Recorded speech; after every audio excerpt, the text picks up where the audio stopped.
I think I reached out to Neil Jones, the creator of Never Yield, on Twitter just Yep. to see if I can interview him and try that out. And then I really like just talking to game developers and different people that work in games. Yeah, that's Ariel Knight, right? Yeah. Yeah. I've played this game. I haven't talked to him, but he sounds like a really cool guy. Mm-hmm.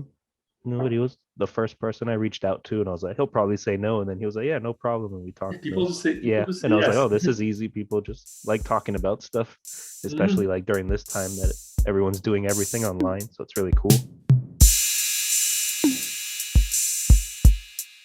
And it's good. Like it's good experience. Like it's just like thinking about games, and we've all started in different places. Like myself and Kim at Mm-hmm. Sweet Baby. Like we started. Kim started as a community manager for games, and I started in games marketing, All right. and we're here now. So I think anything you can do to it's anything you can do like on your own gets you somewhere. So I first saw Sweet Baby on the Playdate announcement when Yeah, Kim talked, and I don't know, it just sounded cool. So I went to the website and I yeah. just like wanted to learn more about you guys. But are you mostly like a marketing for games firm, or it said No, narrative no. development? So do you help make the Yeah, games? yeah. So what we do is we touch everything that's like story based. So Mm-hmm. I guess the company has like two big goals.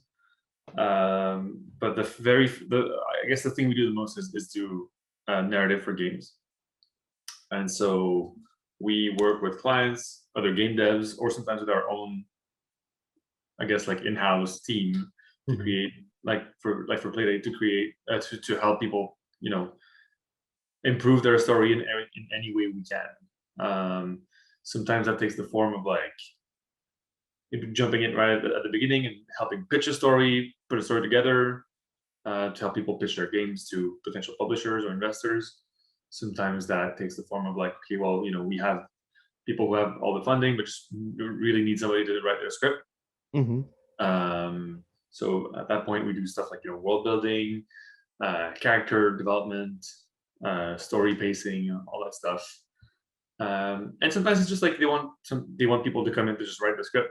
So we can do we work in like we can write anything from cutscenes to some menu stuff and even like character barks.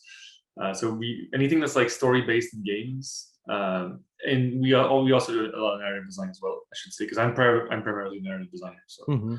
Um, so yeah, we just work with a lot of clients, big and small, to do all that stuff, depending on what their needs are. Sometimes it's all of these things. Sometimes it's just one of these things. It vastly varies on the project, but we work on a large variety of games, just helping make their stories better and helping make or as good as they can be. Mm-hmm. Yeah, so that's mostly what we do. And then on Okay. the other side, I think what's been really really fun and good for us is we really believe a lot in we believe that the games industry is just not diverse enough, and that we know that it's hard for a larger company to tackle those kinds of issues, Mm-hmm. just from seeing people, marginalized folks, uh, not being able to enter the industry, just from hearsay. And so we've been trying for a long time to give parts of our contracts to up and coming writers so that they can get credits, so that they could then turn that into employment down the line. Help folks in any way we can. And last year, during the Black Lives Matters protests, Kim decided to put out a statement to just say, like, beyond like, hey, if you're a writer, like come and work with us, we'll give you a shot. Just to say, like, hey, like we want to help people break into this industry, and we're not offering mentorship necessarily. We're not offering work. We're offering an ear. We just want to talk to folks. Like Mm-hmm. if you're an established games dev, or if you're somebody who's in high school who's been thinking about getting into games, just reach out and we'll talk to you. Mm-hmm. And we had a lot of people reach out and talk to us. And we took the time, which I think is fairly rare. We took the time to just like go, as fast as we could, get through all those people, talk to them, understand what their questions were, what their concerns were, and then try as best as we could to like help them navigate this industry. We gave equals colleagues advice, and we also gave high schoolers with bias and everything in between, and we saw that there was really like a demand for like, I guess, empathetic, not even mentoring, but just like, community building in the industry, like to get people to flourish and find their space in it. And so this evolved into like, we started doing like free workshops on like Twine or game design, using like just calling in favors from our friends in our network to, have like, we just do a Zoom call on a Saturday, and we have, our friends just like present a topic and answer questions. And I guess all of this culminated when we sort of like talked with Panic, and we proposed them this initiative to like pair a bunch of experienced developers with juniors or up and coming developers, or sometimes even first time developers. Some people that reached out to us last summer who never made a game before, were, are in this program now, working with experienced game devs, learning how to make games. So once that got confirmed, we started making these other two-plated games with Recommendation Dog and Real Steel, and this thing's been going for almost 4 months now, and then it like everybody's kicking ass. Everybody's doing a really good job, and the mentors are really helping out the mentees, and the mentees are learning a lot, and everybody's just really doing a really good job. So we're immensely proud of this thing, and it really puts our values and what we want to do for this industry into action, which is something we're proud of ourselves, I think. Has the company changed then, kind of what they're doing with all that a bit, or? No, I would say I would say kind of a goal. I think it's always been the goal, and I think what we were lacking at the beginning, because we were only starting out, is the means and also like the thinking behind it, right? I think we got to a point where like we started understanding what we could do, and we started testing things out, and we saw what worked, and so the company's existed for 3 years now. I think we got to a point now where we kind of know how to identify voices, people who have that thing, but that on paper could not get a job at a game studio because they don't have 5 years of experience working in games. They don't have a college degree in games education. Sometimes they don't even have a portfolio, but we can see that they have potential, or we at least give them a shot to see what they can do, and then after that we can coach them to get better, or we can just say right away, hey, this professional chef, like we have somebody who is a professional chef on our roster now, who works with us and had never even thought of writing a game before. Turns out he's a great writer. So it's just about giving that chance, and like and taking the time to be there to teach things, which is not always easy. But for us, it's really brought like a lot of energy, a lot of new ideas to the games we work on, and to ourselves as well. So it's really been like overall like a vastly positive endeavor, and we're only getting started. We just want to keep doing things like that, and to grow it, and sort of become a beacon of hope for the industry. That's very cool. Yeah. And then the company, Sweet Baby, did you start you, Kim, and Ari, like just the three of you? And now, how big is it now, or is it still? We're now at so we are 5 full-time employees, and with an additional 2 part-time employees and an intern for the summer. And we have because a lot of the people we work with don't necessarily have, it's a lot of people who do this part-time, much like yourself. So we, students, or people who have daytime jobs, or people who are just like, sort of dipping their toes into it. So we have a roster,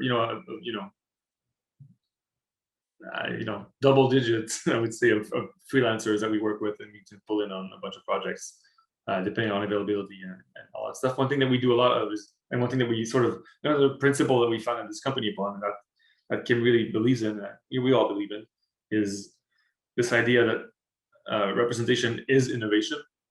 And, companies who are, companies often, to make a really long argument into a very short nutshell, it often happens that people see diversity as a thing to do and check it off and go like, okay, we did it. We made that character Black. We made that character queer.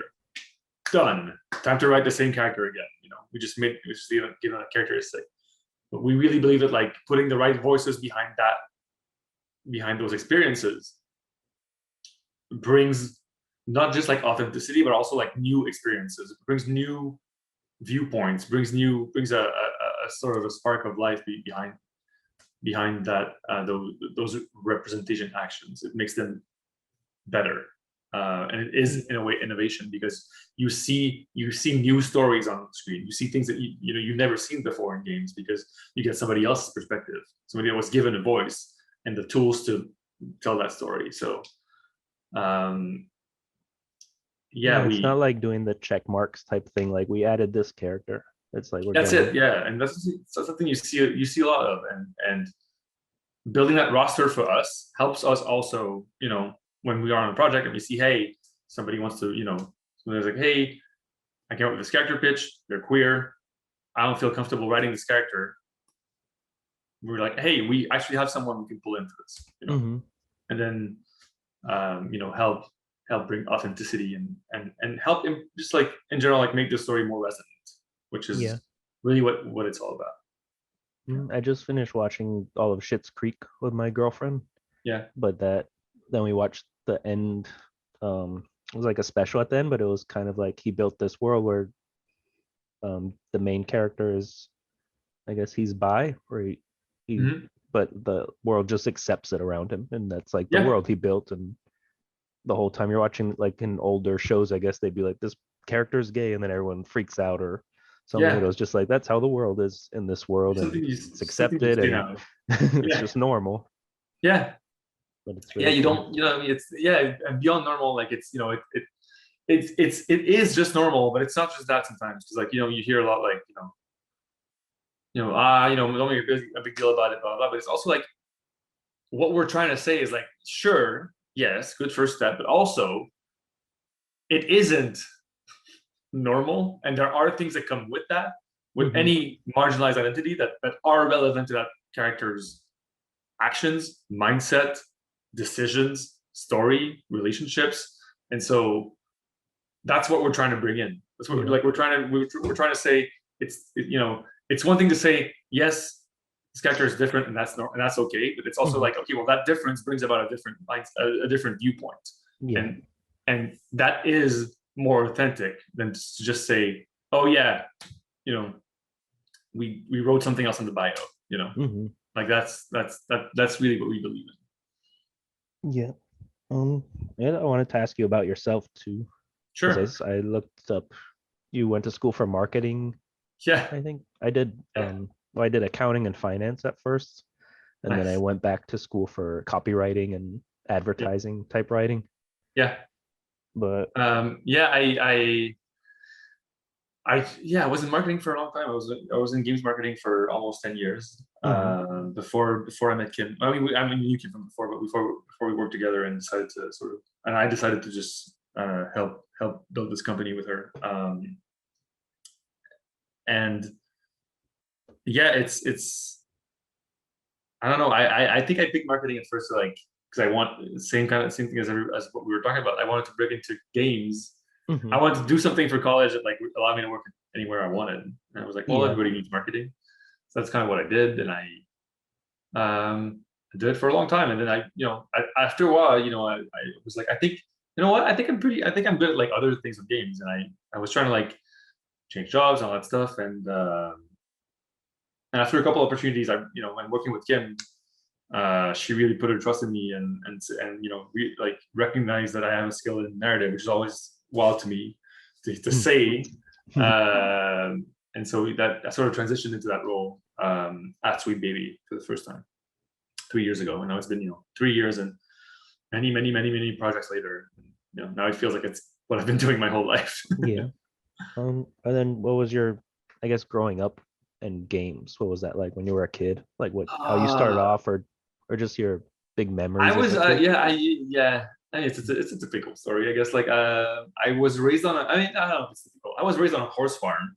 My dad's a big horse trainer, Western riding, and I really have to give my parents a lot of credit because they saw right away that I really didn't care for horses that much. Like I think they they were like, oh, I can't wait for my children. I only have one. They only have me. But like they really wanted my dad couldn't wait to pass on his passion. Realized quickly, like when I was around like 5 or 6, that I didn't really care. Mm-hmm. And instead of pushing me into it, just went like, you know what, you do you. It's fine. And I'll always love you. And I'll always be proud of you. And I was like, okay, well, I just kept playing games and doing my thing, and I think it kind of got me to where I am today. Honestly, Yeah. it kind of got me like feeling good about games, and never really feeling you hear lots of stories about like growing up like not being allowed to play games and things like that. For me, it's always just been like it's what I've been doing forever, and it's the thing I me love the too. most in the world. And yeah, it's a blast. It's a blast to work in that industry, and to tie it back to Sweet Baby, knowing that we're helping making it better, really feels good. It feels meaningful, Mm-hmm. Yeah. Yeah. Mhm. And then I guess when you were doing your marketing jobs, that's kind of like you were thrown into other stuff in these companies, and that you kind of No, or I just mean, I learn think new things. yeah, I think marketing is actually like it's a good way to learn a lot about game Oh dev yeah, because you have to. without necessarily having game dev skills. But like when Mhm. you work especially the kinds of marketing gigs I was doing, I was product manager at the studio. I wasn't like in some remote office, just like trying to create like marketing campaigns for a game I never saw. We were on the ground with the devs. My whole day was like, all right, I think we should show this part of the game at E3. Walk over to the game, the game director, and say like, hey, are these features going to be ready for E3? Can we Mhm. build a demo around that? The kind of thing. And then vet it with the producer, that kind of stuff. Or we need a trailer. We'd like to show this character in a trailer. Is the model ready? Go talk to the art department. So like, just having to do a lot of things that required understanding the process of making games, I think is really helpful. And I think what on the Playdate games, I've sort of like de facto taken on the role of producer, Mhm. in some cases direction, and I credit that experience to helping me being able to do that, just because I think I can see the steps and how they need to happen and in which order is best, and what's a blocker, how to avoid them, how to make sure everything's running smoothly, and also when is it time to call things and say like, okay, well, we wanted this, we're not going to have it, time to adjust and make sure the game is still healthy without that feature or that thing or those levels or whatever. So Yeah. I think the marketing experience really helped me hone those skills, despite being pretty different from anything anybody else makes in games. Yeah. Mhm. No, yeah, I guess when I worked at ad agencies or interned, even when I was in school, it was like the clients you're working with, you have to actually like learn the industry so you could write Yeah. about them. Yeah. Yeah, that's it. And Mhm. being on the ground, I think was like it took a while. Like I think the first couple of games I shipped, I wasn't really embedded with the dev team, and then more and more I felt more confident, like getting up from my chair, walking over. I mean, you can't do that today, at least. Yeah. But for for back then, in the before times, walk, get up and go talk to the weapons designer to ask them about what kind of weapons. Like it became more and more natural. I think that's still what I like a lot of in games, is like understanding everybody's contribution to them, and how. And that's and that, when we tackle projects as contractors, that's still what I like doing a lot of, is like not treat it like a deliverable as much, and like collaborate with the team, find out like who's passionate, like who wants to achieve what with their part of the game, and how can we make that shine Mhm. in narrative. Like that's I think that's a big part of narrative design, is like how can we use a skill tree, how can we use an activity type in an open world to help tell the story that we're trying to tell with the game, and also to tell the story of what that person intended when we thought this activity. And how can we make all these things talk to each other to create sort of like resonance that helps make the whole thing feel cohesive. I think that's still what I like doing, and I think I picked that up just having to create these things that were like a trailer that like is trying to like give a 360 view of the experience, Yeah. and make it as faithful as possible of the experience, or the feeling of the experience. So yeah. And then I guess when you're doing the narrative development or consulting type stuff, have you come into games that are like they might be like, we just have this cool mechanic for a game, but we don't have a story at all. But also you've come to games where they're like, we Yeah, don't have an ending, or we're missing like the middle part or something. yeah, that happens. I Just mean, like unfortunately, everything's different. Every yeah. job is different, kind of. The hard part about talking about this job is everything we're talking about. We're everything we worked on is NDA pretty much. Hmm. So yeah, that definitely happens. I think it's I think we come in sometimes with like, I think what we like to do is like work with what's there and make it better. I think that's our philosophy. We don't Hmm. like, coming in and like challenging things and saying, oh, it shouldn't be this way, it should be that way. And using what the designers have built, was what the what the what the whoever the team was there before we jumped on.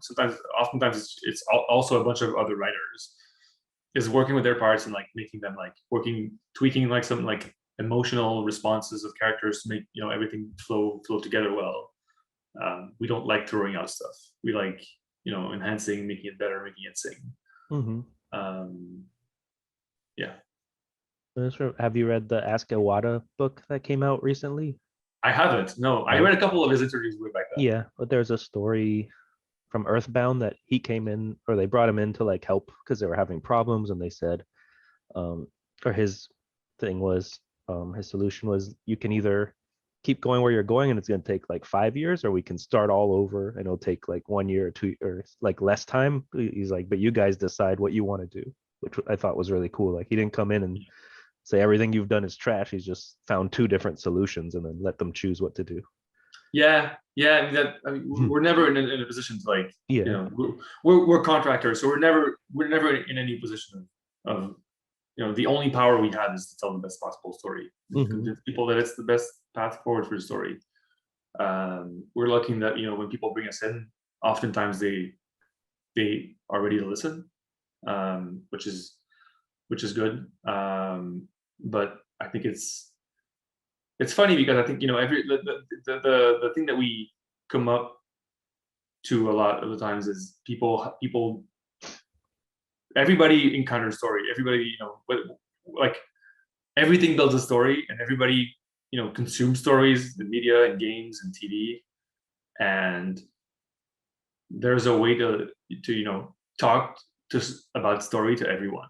Hmm. I think that's like, and to find how to empower people to tell stories, I think is really good as well.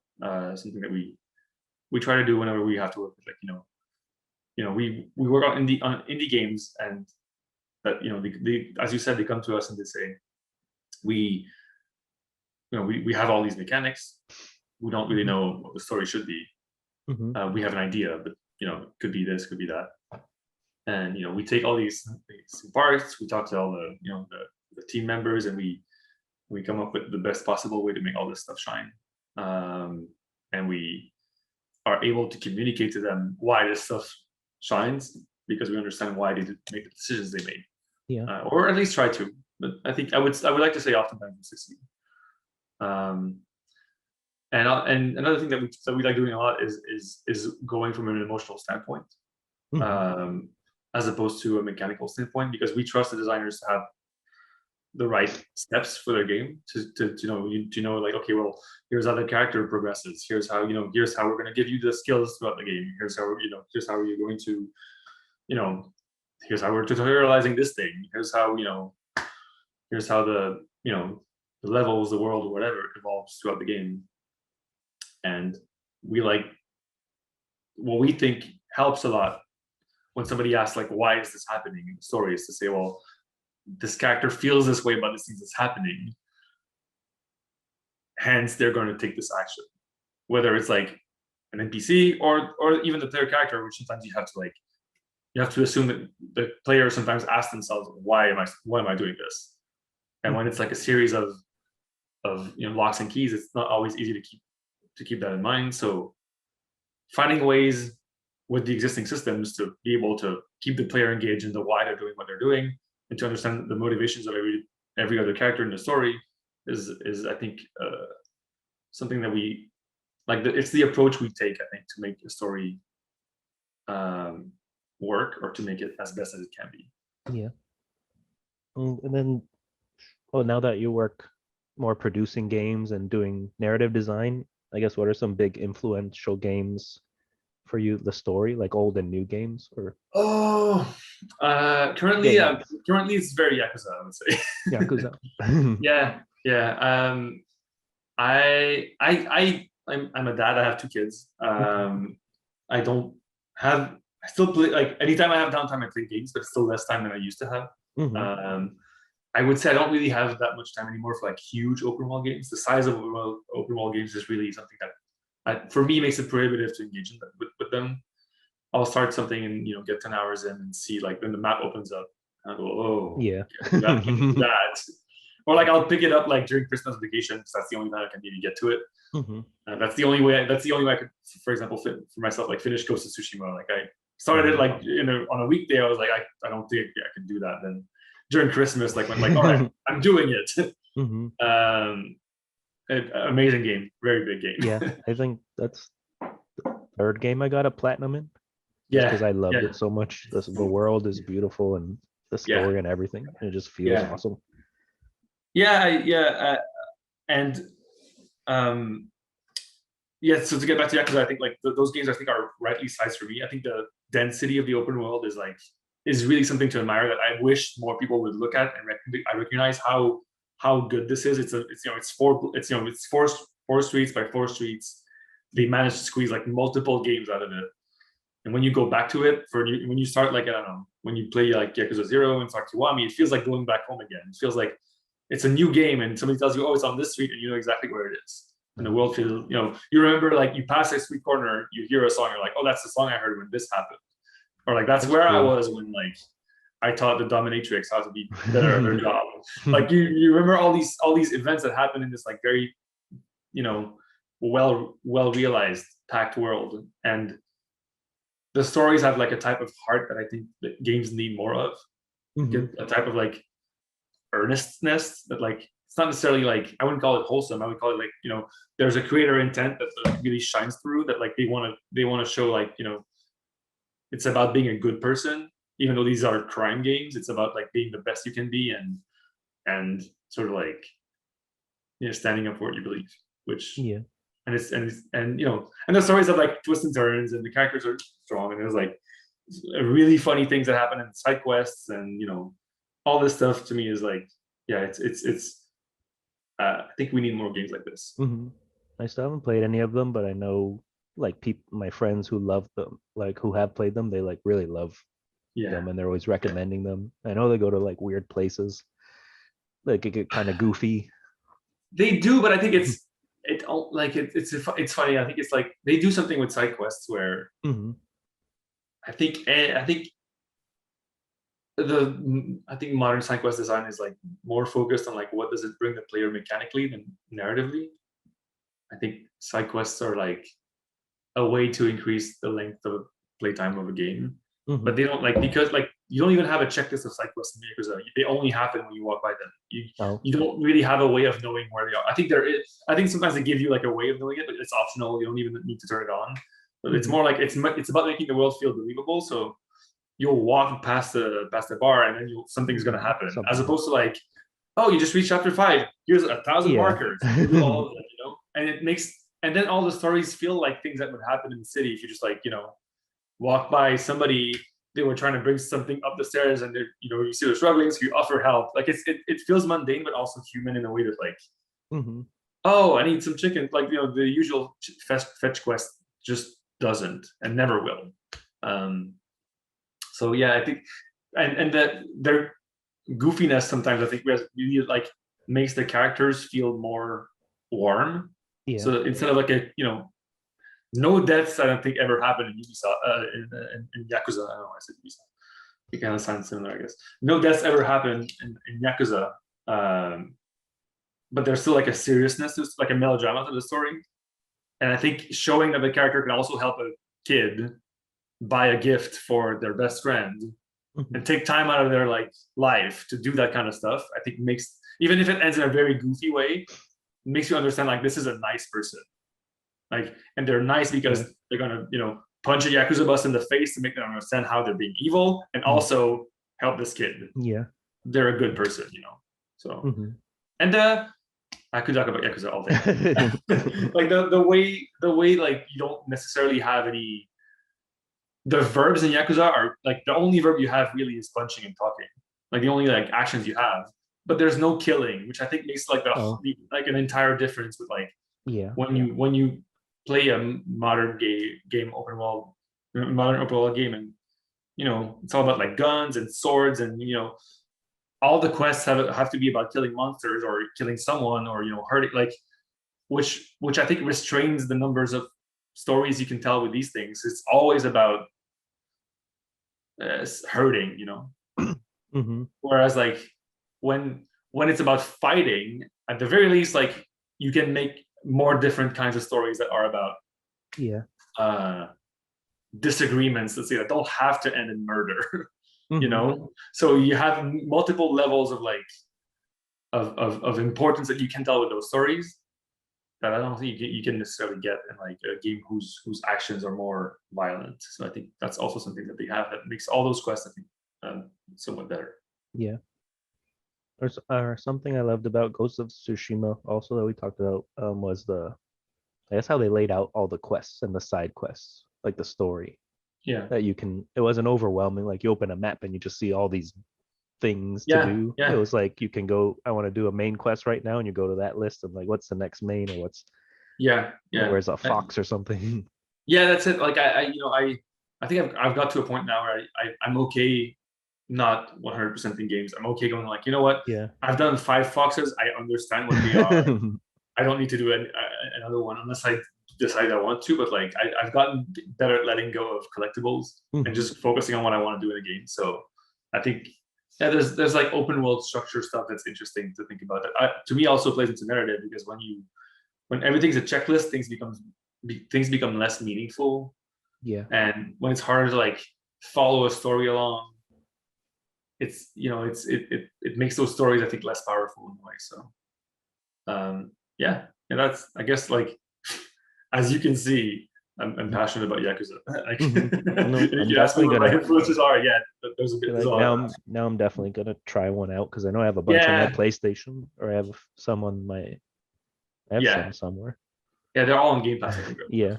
I mean, and the other thing is that still influences me, I think, to this day is I watch a lot of professional wrestling. Oh. And I think professional wrestling is a great example of like telling many different types of stories with very few ingredients, and the importance of character, and how a different character in a context, in the same context, can do wonders for a story, and interactions between two different kinds of characters, how that plays off. The structure of wrestling is like weekly, and like a big pay-per-view. So like there's like a cadence to their storytelling that I think is really good to look at. I take stuff from everywhere, but sometimes unexpected places as well. I used to be big into wrestling in high school, like when The Rock was there and everything, and I would go. And then now that the pandemic's sort of ending, they're coming here in September, and I got some friends together, and I think I'm gonna go back. But I need to start watching to like get the storylines in my head. Yeah. I don't watch as much anymore. I follow online, I guess you call it. Like I watch, I read recaps and like follow a couple of Twitter accounts. And that's the extent of how much and then when I see like, this match was insane, I find a way to watch it. But yeah, I think the way to do ongoing storytelling is something that like is commendable. And a lot of games are trying to do things like that, but aren't, because of production constraints, I think, are having more trouble doing it. But yeah. And then what other, I guess, hobbies outside of games do you have that you? I have kids. Just try to you have kids. I have kids. You try to consume a lot still, just to help. I honestly play a lot of games. I think it's kind of I try not to beat up myself about it, but I play a lot of games. I try to stay up to date.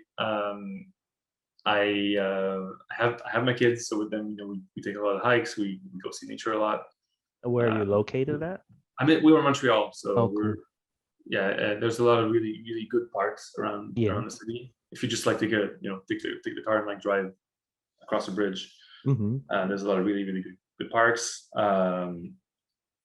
Yeah, I run, which helps clear my mind. Yeah. And think about things. Yeah, but I'm not a very complex person as far as hobbies go. Mm-hmm. Yeah, I collect retro games. I like Game Boy games a lot, which I Mm-hmm. think plays into some of the Playdate stuff. I think there's a lot in retro games that is. It was easier back then to try a really crazy idea Yeah. and fail. It was fine, and I think failed once back then doesn't mean you shouldn't try it again today with more hindsight, with more resources, with different platforms. I just like my favorite thing in the world is like finding an old game that nobody talks about and going like, well, this is actually great. We tried this really wild thing, and then lighting up Slack with Yeah. it. No, I had weird games as a kid that I bought just probably because I liked the artwork or Yeah, something. yeah, And we now all did. I got the Super NT the other day because I found my box of Super NES games. And I Yeah, still barely I used it to play NBA Jam for the first yeah, time in like years. yeah. Those consoles are so hard to get. I haven't Mhm. really haven't tried. I tried to get that one that they did for the Game Boy, but it was sold out instantly. Yeah. Uh, I like I more than I should probably. I like games. Yeah. That's my That's how thing. I think that's also part of doing this website was like I feel like I play so much games and consume so much like Yeah, news and content that I feel like I should do something with it. yeah, So yeah. I That's it. feel Yeah, guilty yeah. maybe. It's got to go somewhere. Yeah. It's yeah, yeah, No, I've always been a writer. I've always wanted to be more of an artist and a drawer, but then yeah.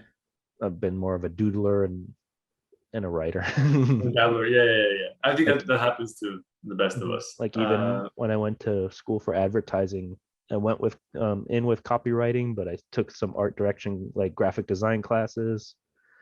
But I was like, yeah, I'm not that good at this, but I love doing it. Yeah, yeah, It's fun. yeah. I think especially in games, you can find spaces to use all these skills. Like Hmm. one of our other employees, Will, is a really really good artist, and also writes, and also does all these things. And I think over the years he's done different jobs to be able to hone these skills independently. So I think he went to school for screenwriting, No. and he then did graphic design for a while. Now he's doing kind of both for us. But yeah, um, it's it's only about like finding the outlets to be able to do it, I think, Hmm. and thinking critically about the work and trying to improve and finding the right space. By which I mean like a community of people to like support you through it. Like it's Yeah. not easy to like sit at home and go like, okay, I'm gonna write games now. I don't think I know some people do it, but I would have never been in this place if I didn't have you know friends who pushed me to do it, and we're there every step of the way to reassure me that like, yeah, you're good at this and you can here's how you get better at this. Hmm. So that's the thing we're thinking about too. Like we're thinking about like trying to build a community of people who can help each other. Yeah.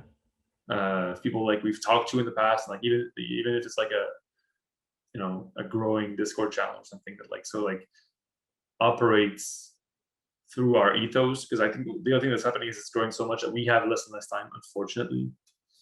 But the people that we've helped so far, I think, sort of live and breathe our philosophy and our how we go about things. So I think there's space for that. I think there's space for people to care about other people getting better at the thing they're good at. Right? Hmm. It's one of the things I like most about this current job is like checking in on the plated games and going like, wow, I'm really happy that everybody's finding an outlet for this, that they're running into problems, improving, fixing things. And yeah, we're trying to find ways to do more and more of that Yeah. on a bigger It's scale. very So, cool. Do you guys yeah. know of other companies that do this kind of thing or just other narrative design type companies, I guess? But There are other narrative design type companies. I don't think we've. I would be happy if somebody else did this. yeah. Like it's we don't have monopoly on like helping people. I think Hmm. anybody who does it with empathy and with the right mindset, yeah, I'd be super happy if there were 100 companies like this. 'Cause I think there's a lot of people who want to do that kind of work and don't have the resources to learn how to. Like, Yeah. you can't really go to school. You can go, like, you went to school for copywriting. Like, when you come out, people ask, you don't. Nobody goes like, oh yeah, the copywriting school. You're a Yeah. great writer. Like, like you still have to hustle to find, places that No, are going to think. everyone thinks it's like law copywriting when I say Yeah. I studied copywriting, or Yeah, that's it. no one Yeah. really And knows so what it means. yeah, and then then giving people like structured chances to take those first steps, I think is very helpful, because everybody learns. Like, uh, one of the games that we're working on, Recommendation Dog, is a puzzle game, and the only writing in it really is like you have to answer requests with cards, right, with characters. So it's like requests and character names. That's the only writing that there isn't there. But I don't want to speak. I don't want to speak for them. But I think every writer we have on this project learned a lot about games writing, because they had such a constrained space to operate in, and then create variety and create interesting situations within those very constrained parameters, that they came out of this, with a new skill that they probably didn't have before, because these are folks that were doing interactive fiction before, which is sprawling, bunching narratives, and now we're like, okay, right, very short sentences, character names, you're done. So I would say it's often about the opportunity more than the skill. Yeah. Are all these people, or most of them, working on like playdate games? Yeah, for now, I would say most of these people are working on playdate games. I think what we're trying to do is set up projects where we can, on our own, give some of these folks opportunities, and make it so that they can put us or the game on their portfolio or their CD, and go turn around and say, we give you recommendations for them. They can say for sure, yeah, I've done this before with this person, and give them the credibility we know they have, but they need something to display it with. Unfortunately, in this industry, they need to say, I've gone to this school, or I've worked with this game, or so yeah, that's something we try to do. So any way we can, whether it's bringing people on a project with a client, or creating projects to make this happen. I'm excited for the playdate. It just looks so cool, and yeah, it's fun. I feel like there's going to be a lot of different cool games, especially if there's a lot of first-time people working on stories and stuff. Yeah, I think it's really cool how it's one. I think the fact that the audience, I think, is going to be very into the type of game that's on it, I think, is unique. If you make a game for Switch, people like Nintendo games, people like, I don't know, multiplayer like Fortnite, people like indie games on the Switch. You don't know really what your audience is. Yeah. But when you kind of know, like, the kind of person that is going to play your game it's already going to be somebody who like is open to experimentation, is open to new ideas, is open to a different type, like, isn't going to complain about the value for like, I paid $60 for this and I expect to have 200 hours of playtime. Like then it kind of, I think it frees every creator that worked on this to like do something different, do something, take more chances, which I think is super cool. I think it's going to, speaking for us, like, at least the people we brought on, it really like made the games that they're working on, I think, different, and nobody ever questioned what they were doing, because we knew that, like, whatever the audience was going to be open to those ideas and those concepts, and so I think it really gives everybody that freedom to do what they want to do. Well, thanks so much for your time. No worries, it's been fun. Yeah, I would love to talk to you again later for about myself. Yeah, sure. Yeah, just reach out. And I think for this one, I'll probably bring Kim into the call, but I'd be happy to talk to you again more about you, and see what you like, and see what you want to do. See if we can be of any help to to you in any way, shape, or form? Yeah. No, I've always been into writing and like the creative stuff, but then I guess I got into advertising and then it became more about selling stuff. So I got sick of that.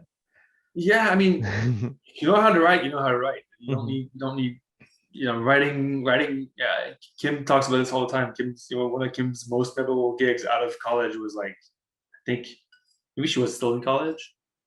She had to write like 20 different tweets for Tostitos.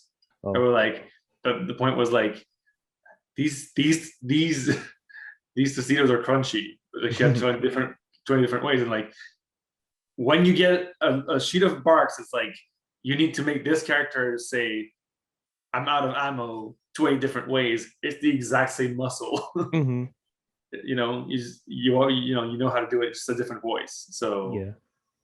I had to do a lot of that in the agencies, and then anytime it was like a bunch of taglines, I'd always throw in like some that I'm like, these aren't gonna get picked, but these are just fun for yeah, me you and have the to put super them in. Yeah.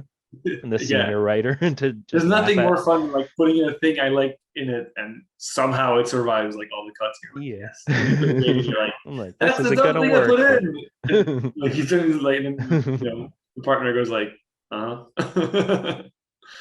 Yeah, it's a fun feeling. Mhm.